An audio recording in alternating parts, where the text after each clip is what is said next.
Ahmad ibn Muhammad, better known by his regnal name, was the Abbasid Caliph from 862 to 866, during the Anarchy at Samarra. After the death of previous Caliph al-Muntasir, the Turkish military leaders held a council to select his successor. They were not willing to have al-Muntasir his brothers, so they elected al-Musta'in, a grandson of al-Muntasir. Arab and other troops based in Baghdad, displeased at the choice, attacked the assembly, broke open the prison, and plundered the armory. They were attacked by the Turkish and Berber soldiers, and after some fighting in which many died, succumbed. Baghdad had yet to learn that the caliphate no longer depended on the opinions of the Arabians, but had passed into other hands. The governor of Baghdad persuaded the city to submit, and the succession was thereafter acknowledged throughout the land. Al-Muntasir and his brother, threatened by the Turkish and Berber troops, resigned the titles to succeed, and were then, by way of protection, kept in confinement. After a second attempt to overturn the decision made by the Turks, Al-Muntasir and his brother would have been put them both by the Turks,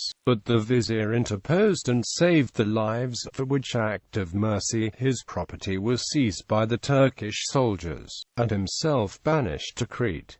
The empire, in fact, both at home and abroad, had passed into the hands of Turks. In 863, the Muslim campaign against the Christians was going badly. Two whole corps in Armenia and Asia Minor, some 8,000 strong, with their leaders, were killed during the Battle of Lalakan. The tidings created anger and riots in Baghdad. The ancient cry for a holy war rang through the streets. People blamed the Turks that had brought disaster on the faith, murdered the caliphs, and set up others at their pleasure. With such cries the city rose in uproar. The prisons were broken into and bridges burned. But Baghdad could no longer dictate to its rulers, it could only riot. The fighting spirit was, however, strong enough to draw men from the surrounding provinces, who flocked as free lances to fight against the infidel. But the Turks cared for none of these things, nor did the Caliph. In 864, his forces put down a rebellion by the Ali Jafar ibn Umar and a revolt in Hims.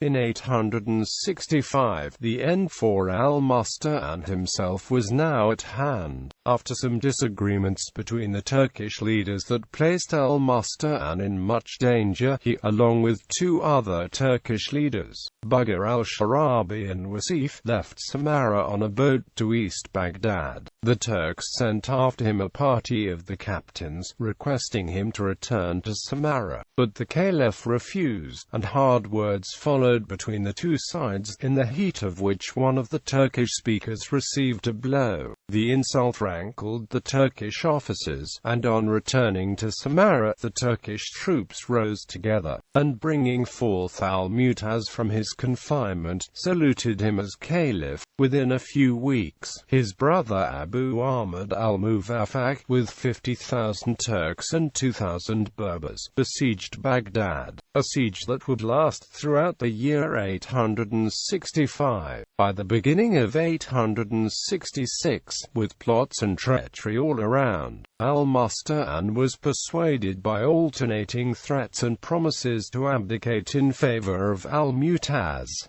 He was to live at Medina with a sufficient income. The conditions signed, the governor of Baghdad received the ministers and courtiers of al-Musta'in, and having assured them he had done what he had for the best and to stop further bloodshed, sent them to Samarra to pay homage to the new caliph. Al-Muntasir ratified the terms and took possession of Baghdad in the early days of 252 He also sent to al-Musta'in his mother and family from Samarra, but not until they had been stripped of everything they possessed. Instead of finding a refuge at Medina, al-Musta'in found himself kept in Baghdad. There he was put to death on the 17th of October 866 by the order of al-Muntasir. Carrying al-Musta'in's head to the caliph, "Here," cried the executioner, "behold thy cousin's head." Quote, "Lay it aside," answered Al-Mutaz, who was playing chess, "till I have finished the game." And then, having satisfied himself that it was really Al-Musta'in's head, he commanded 500 pieces to be given to the assassin as his reward.